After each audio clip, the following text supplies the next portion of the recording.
The 2025 season is now about a month in, which means I think we have enough of a sample size to determine who would win the NBA awards if they ended right now, as well as some speculation on who will end up winning these awards down the line. Hello everybody, welcome to Asa Rusty Bucket. Subscribe to the channel and drop a like if you're over on YouTube, and check us out on audio platforms like Spotify and Apple Podcast if you want to enjoy this as an audio-only experience. With that, let's get into our first award, which is Defensive Player of the Year. Now, I actually originally picked Draymond Green to win this award. However, when we went into the process of actually finding some defensive stats and not just purely going off of my own eye test and the context of these teams, I found some pretty damning stuff for Draymond's defense. Primarily, really the only one that made me drop him significantly is that Warriors' opponents' offense is better by almost 12 points per game with Draymond on the floor versus not.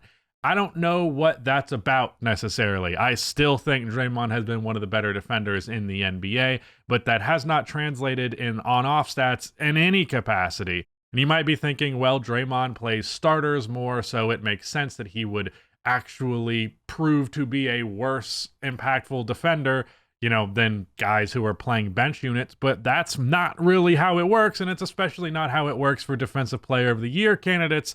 As everybody else, Chet, Evan, and my winner have negative impact or positive impact in that their opponent's offense goes into the negative when they are on the floor. So unfortunately, Draymond comes in at number 4 for me. His counting defensive stats are also not that crazy. I will say his opponent field goal percentage in the restricted area, it's super high volume for him being a forward, and his percentage is actually as good, tied with Chet, as the best one here. So I'll give him that bit of credit, but with his on-off defensive impact being as bad as it is, I just can't abide by that. I can't look at you and say, hey, this guy whose team is 12 points worse on defense with him on the floor is in fact the DPOY.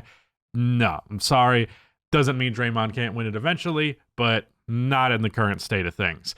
Evan Mobley comes in at number 3. His defensive box plus minus not being that much higher, I do think that has a lot to do with the fact that this is a very strong defensive team that already, when Evan is not at the 5, likely has Jarrett Allen playing the 5. So on that front, that helps, although also he plays a lot of minutes with Jarrett Allen, which does help his defensive rating. So bear in mind with all of these stats, and I'll say this multiple times. I'll say this now to avoid saying it multiple times in the video. We're a month in, limited sample size. A lot of these guys have played 15-ish games. Speaking of games played, I have Chet at number 2 in spite of the fact that he's only played 9 games, 9 real games. He technically checked in for 10 but got hurt 5 minutes in, so I wasn't counting that one. But OKC is 8-1 with Chet, and they maintained the number 1 defensive rating in the league with him. They still managed to be number 1 without him, which I do think could be a little bit of a knock. The fact that without Chet, there's still a phenomenal defense. That is pretty big, and I don't know. I'm not going to hold it against him because his impact was massive. His counting stats are great with 2.6 blocks per game. His opponent field goal percentage in the restricted area is great, and I believe he has the best defensive box plus minus out of anybody. But our winner is Victor Wembanyama, who is currently leading the 8th overall defense in the NBA in the San Antonio Spurs, who last year were not a very strong defense despite the fact that he was playing a ton then, obviously. The Spurs are 9-8, however, they've been winning a lot more lately. We'll probably be getting a video about that sometime this week. Opponents, 5.7 less points per game. It's actually lower than both Mobley and Chet, but I'm not reading into it too much because his counting stats are fucking phenomenal, and he's played more games. Like, Mobley and Draymond, as of right now, are not super strong DPOY candidates, and Chet hasn't played enough games. So, for that reason, I have Victor Wembanyama pretty much winning this thing by default. He's also who I have winning in the long term. So, bear that in mind, but I also don't really think anyone has put up some super strong DPOY case over him. And given that the Spurs have been really good lately and their defense is dramatically improved, I felt I should give it to Victor. Also at 57% opponent field goal percentage in the restricted area. I do want to point out that Victor is maybe the most preventative rim protector in the entire league in terms of dudes just being like, fuck that, I'm taking a mid-range shot instead of driving inside. So we actually didn't have a super high volume of people actually even trying him around the basket. Moving on to Sixth Man of the Year. Our runners-up are Peyton Pritchard, Buddy Hield, and John Collins. Now, John Collins comes with a little bit of an asterisk because he has actually started for 7 of their 16 games, kind of going back and forth on that. So, if he continues to start, obviously he's disqualified for this, but if he continues to come off the bench and the points per game difference has not been that dramatic for whether he's starting or not, he's an 18 point per game scorer, 8 rebounds off of the bench on really good efficiency, so gives him a strong case. I don't think he'll win this at all because Sixth Man of the Year, I'm pretty sure, has never gone to a player who wasn't on a playoff team, let alone one of the worst teams in the conference. Maybe if you want to fact check that for me real quick, but I have no idea. Okay. Apparently, speaking of Lou Williams, he won that award with the Clippers not making the playoffs in 2018. So I stand corrected on that. However, I'm willing to bet you they were close. They at least were not a bottom seed, right? Yeah, 10th in the West, 42-40. So a positive record. The Jazz are not going to have a positive record, and I guarantee you they're not going to finish top 10 in the West. Buddy Hield has been fucking phenomenal off of the bench for the Warriors. Career high in true shooting percentage for him, 15 points per game in just under 24 minutes of action. But probably the most surprising player to me, Peyton Pritchard, 15 points per game, 3 assists, 66% true shooting percentage, and an incredibly high three-point attempt rate of 78.7%. He is like sniping out there, nothing but hitting shots like crazy. He's shooting like 8 3-pointers per game, over 40% from 3. He is a very strong candidate for this award. However, there's just one slightly better one, and that goes to Ty Jerome. Now, among these guys, the stats are not as jump out at you in terms of counting stats. However, you should take into consideration, one, he's leading the league in true shooting percentage at 73.6% as a guard, as a high volume jump shooting guard at that. He is also playing significantly less minutes than the rest of these guys. Ty Jerome is playing less than 20 minutes per game, and he is putting up 12.6 and 3.8 assists. That is bonkers. I think his minutes are only going to increase as the last couple of games he's been getting more and more opportunity. He's just at the unfortunate position of being a guard on a team whose 2 best offensive players happen to be 6-foot guards, so not as much opportunity for him. However, his level of impact to me is larger because of how incredibly efficient and high volume he is in his limited minutes. I can see that, especially given that Sixth Man of the Year has historically been a points per game off of the bench competition, that this award will end up going to somebody else. However, I think that for what I believe the award should be, which is just who's the best bench player in the league, I think it's Ty Jerome. Ironically, he's not even technically the 6th man on this team, so you could also use that to knock him. However, I don't think that actually technically matters, because I remember there was a year where Montrezl Harrell and Lou Williams were both front runners or towards the top of the list for 6th man of the year on the same team, and obviously one of them is the 7th man. So yeah, shout out Ty Jerome. Dude's just been electric. Moving on to most improved player, our runners-up are Franz Wagner, Christian Braun, and Dennis Schroeder. There is actually a couple of different strong candidates this year. I think this is probably one of the harder awards to pick early on because a lot of people start the season hot and then that kind of falls away. So you're trying to see like what is the medium here, where is the actual this is going to maintain itself versus this is just a hot start. So I tried to fish through that and pick guys who were more actually showing improvement, but there's definitely a lot of honorable mentions that could be made here. Jalen Williams has been defensive, like all defensive first team arguably so far this year with a point per game increase. Evan Mobley has had an increase in points. His actual stat increase is not that dramatic. That's another thing, is ideally there is a rather significant difference in your stats from last year to literally show improvement.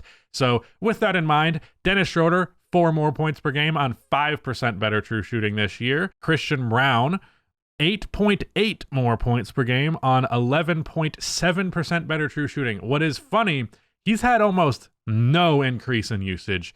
He's just had more minutes, and he's been more efficient with the shots that he has got. He's shooting over 40% from 3, insanely well around the rim, a lot of cutting options. Like, Dude isn't really doing anything he hasn't done before in terms of how he plays. He is just simply better. There's no other way to put it. He is a better basketball player now. And to me, that's the exact spirit of the award. Franz, this is more of a matter of extra opportunity. Though his minutes have actually decreased very slightly, his usage has gone up by 4.6%, which, if you don't understand how usage rating works, 4.6% is a lot. That is a big leap. So factor that into this, but he is averaging 3.7 more points per game, 1.9 more assists, and 0.2 more rebounds. I will highlight his stats in the last few weeks have been a lot better. Now, they might go down when Paulo returns. I actually don't remember exactly what Paulo's return timeline is, so how this shakes out, who knows? He's definitely someone who I think will be in this for the remainder of the year, unless that recent stretch proves to just be a hot streak, but I really don't think it is, because Franz has showcased an ability to be a very, very, very good player within the arc. It was just a matter of his three-point shooting and a matter of opportunity, and his three-point shooting has improved and his opportunity has increased, so I'm not necessarily that surprised. I am, however, incredibly depressed as a Chicago Bulls fan. But our winner is pretty much a heavy favorite in the current moment, because Norman Powell is averaging 9.4 more points per game while increasing his efficiency. He has also increased his usage and minutes pretty dramatically. So if we're going guys who I think has actually purely improved the most, I think I go Christian Braun.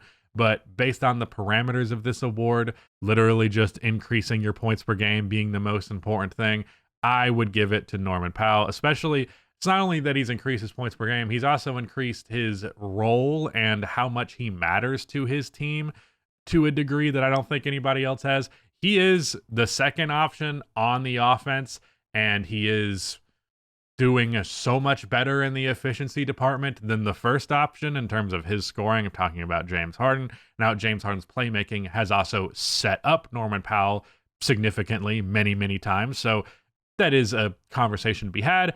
But with that said, yeah, awesome season from Norman Powell. I also realize now, just looking at it in this stat, that I have his true shootings flipped. Whatever. Moving on to Rookie of the Year. We got pretty much just their box score stuff here, because box score is all that matters in Rookie of the Year. It is almost entirely how many points did you score, or if you didn't score a lot of points, how many whatever else, assists or whatnot. Efficiency does not matter too much, and impact doesn't seem to matter too much. It really is just who's going to score the most. And to me, I just have a distaste for that, and I feel like Rookie of the Year is another award that I haven't liked how it is voted on historically, but I want to make my predictions mostly within the parameter of how the award works.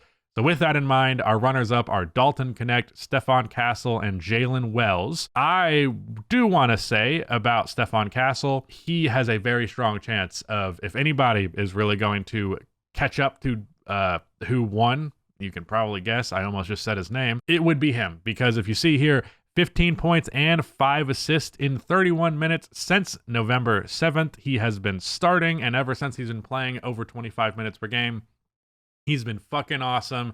He's one of the best defensive rookies. He had moments where he was locking up Stephen Curry, Steph on Steph crime. So yeah, his shot can be a little inconsistent, but he also looks super confident in it, and he actually looks further along as an offensive player than a lot of people predicted. Jalen Wells has been a pretty damn solid scorer for the Memphis Grizzlies, and he actually just recently got the start over Marcus Smart. He is shooting over 40% from 3. And Dalton Knecht obviously just had a massive game, and he had a 5-game stretch from November 13th through the 21st, averaging 22.8 points per game, shooting 63.2% from 3. So yeah, Dalton Knecht, very strong runner-up at the moment. Stephon Castle, I think, will eventually be the runner-up, but who I think will actually walk away with the Rookie of the Year award now if the season ended and when the actual season ends is Jared McCain. 16.6 points per game, 2.8 assists, 61% true shooting, and if we look at his 6 games as a starter, he is averaging 25 points and 5 assists, shooting 42.6% from 3 on 10 attempts per game. This guy has been insane as a starter. I saw I think it's no longer the case now, because he had like 2 games where he chilled out a little bit after his first 4 being nuts.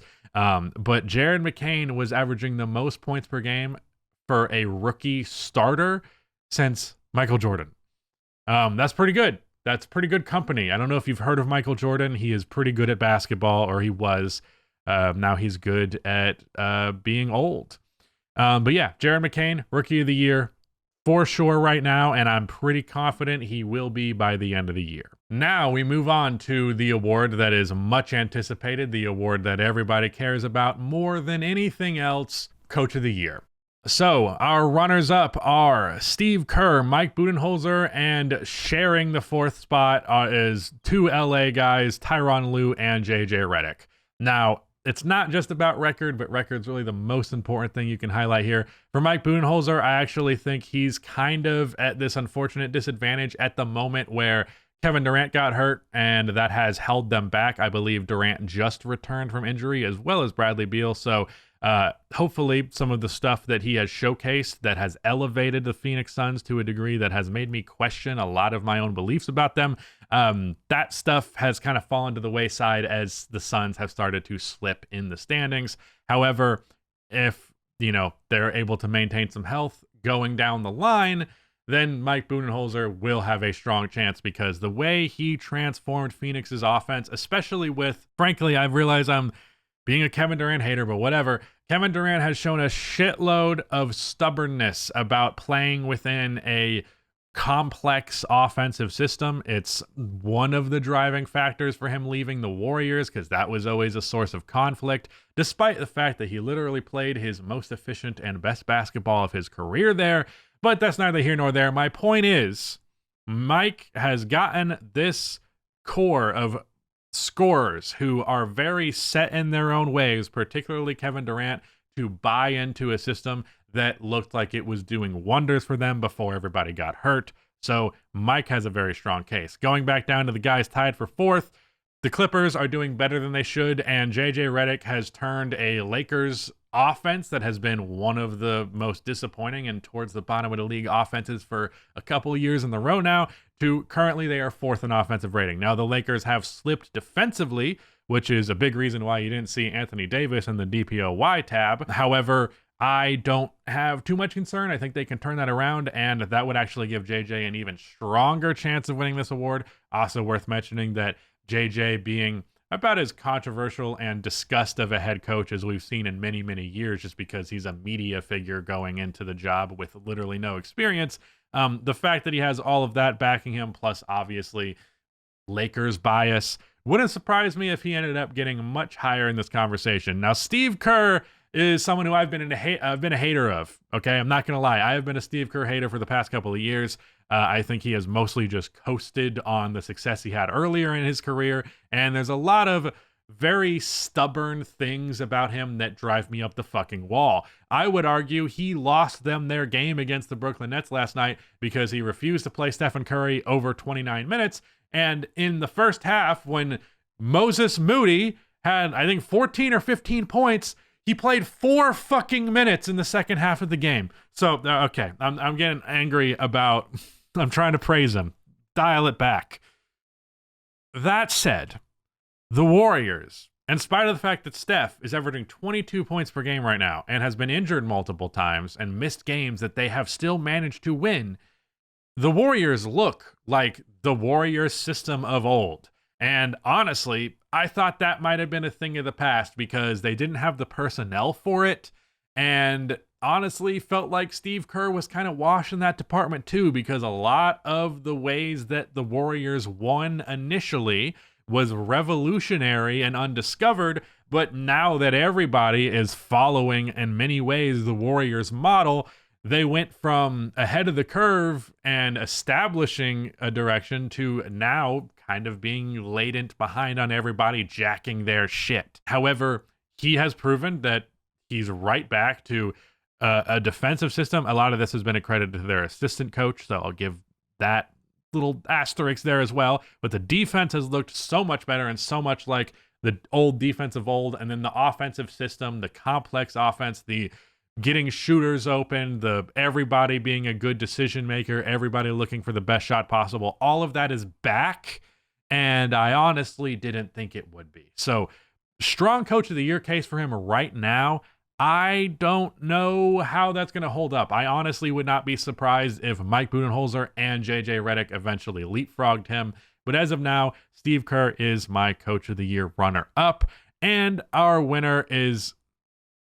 Bro, why did Kenny Atkinson almost look like Eric Spoelstra from a distance? Kenny Atkinson, coach of the year, the 17-1 Cavaliers. What else do I need to point out to you? New coach and 17-1. No shit. He is the coach of the year. Surprise to nobody. And I think he will win it in the long run too. Even if the Cavs slow down a little bit, which they will, because they're not going to win or lose one game for every 18 played. Maybe they are, and then he's definitely winning coach of the year. Maybe greatest coach of all time at that point. But he's completely revolutionized their offense. They were a pretty mid offense, entirely carried by Donovan Mitchell last year. Now they're one of the best offenses in the entire league. So shout out Kenny Atkinson, easily coach of the year so far, and in my opinion, probably going to win it eventually. And as somebody who has been a Kenny Atkinson stan, who has been saying, get this man a head coaching job again, feels good. Very vindicating. Finally, we get to the MVP award, and currently my runners-up are Jason Tatum, Anthony Davis, and Giannis. Giannis has gotten an actually pretty strong place in this conversation, as the Bucks have won 7 of their last 10 games, and they are now 6th in the Eastern Conference, primarily because the Eastern Conference is a joke. They literally have a negative record and are not even in the play-in. Meanwhile, in the Western Conference, you can have a 500 record and not be in the play-in. 32 points, 12 rebounds, 6 assists, really strong efficiency. He is on record, on pace to break his record for highest point per game average while shooting 60% or more from the field. He's also the NBA scoring leader. He's also reduced his three-point volume to the point where he's not even taking 1 3-pointer per game. So love what Giannis has been doing, and would not surprise me at all if he slid up this ladder. Anthony Davis, I would actually bank on sliding down the ladder a little bit, just because his offense has been so insane. His career high in points per game. He's shooting 40% from 3. Like, I just don't feel like that's going to maintain fully what I previously mentioned with JJ Redick and the Lakers offense. Like, that is a big part of the reason he's been so good. However, I also think a strong part of the reason Anthony Davis would ever win an MVP would be the defensive end of the floor, because he is a generational defensive talent. And if the Lakers are the 26th best defense, even if they do finish as a higher seed, I feel like that would be a disappointment, because AD has historically been one of those types of defenders who, if you have AD, you're a good defense. Bottom line, no question. And that just hasn't been the case thus far, which is unfortunate. So hopefully that can improve. And if the defensive rating improves and his numbers only marginally decrease, then we can continue to have him in this conversation. I do worry that he won't be in it 2-3 months from now. Jason Tatum would be the MVP in most other seasons, to be honest. He is averaging nearly 30, extremely efficient. His threes have been going in nonstop, and the Celtics are the second best team in the Eastern Conference. While we're there, let me go ahead and highlight the reason that Donovan Mitchell is not on this video is because his numbers are really not that great in terms of actually being an MVP candidate. And to win MVP, you need to have a good-ass team that has a pretty strong record, and you need to have incredibly good numbers. Even if you have literally, I'm not even kidding, I don't know if you could win MVP if your team won 70 games if you're averaging 22 points. I don't know if you can. Would be an interesting test of how much we actually perceive winning to matter, but it helped that the 73-win Warriors also featured a 30 point per game score, so there was no doubt that his box score was also fucking ridiculous. I don't know, though. So as of right now, I don't even have him as a runner-up, and he's nowhere near the MVP ladder, even though, like the NBA's official MVP ladder, even though the Cavaliers are as high in the win total as they are. So hopefully no one takes that as disrespect. I'm just going off of the precedent of how this award works, And Donovan Mitchell's been good. He's been as good as he needs to be. But the reason Cleveland has been successful hasn't been because he's putting up some crazy box score numbers. It has been because the Cavaliers are just a good-ass NBA team. So, with that said, shouldn't shock anybody. My MVP is, of course, Nikola Jokic, who is currently averaging 30 points per game, 13 rebounds, 11 assists on 66% true shooting. He is first in the league in rebounds, fourth in points, and third in assists. He's also shooting 53% from three on the highest three-point volume of his entire career. I don't fucking even know what to say. What are you talking about? You're averaging 30, 13, and 11 on some of the best efficiency in the entire damn league. Denver is the 8th seed in the West. Their record is not that great, so use that to knock him if you really want to. But these are the type of counting stats that you just can't fucking ignore. And for those of you who are going to go like the Russell Westbrook what's the word I'm looking for? Like chasing stats, that type of thing. Nikola Jokic is the opposite of a chasing stats player. He has historically been reluctant to even be a high volume scorer. That was really what finally unlocked him as a player. It's like he had this mentality of being a team player to a degree where he wasn't taking advantage of the fact that he's one of the best scorers in the league. But dude does not rack up stats for the sake of it. He racks up stats because he's one of the greatest players who has ever played basketball. It's as simple as that. Like, Russell Westbrook was not doing this shit on 66% true shooting. The reason I'm addressing him specifically is I saw this clip the other day. I mentioned this in the news video, but I don't care. I'm mentioning it again. Of Nick Young just crying like a little baby about the idea of Nikola Jokic winning fourth MVP. And he brought up like, when he averages a triple-double, no one knocks him for it like they did Russ.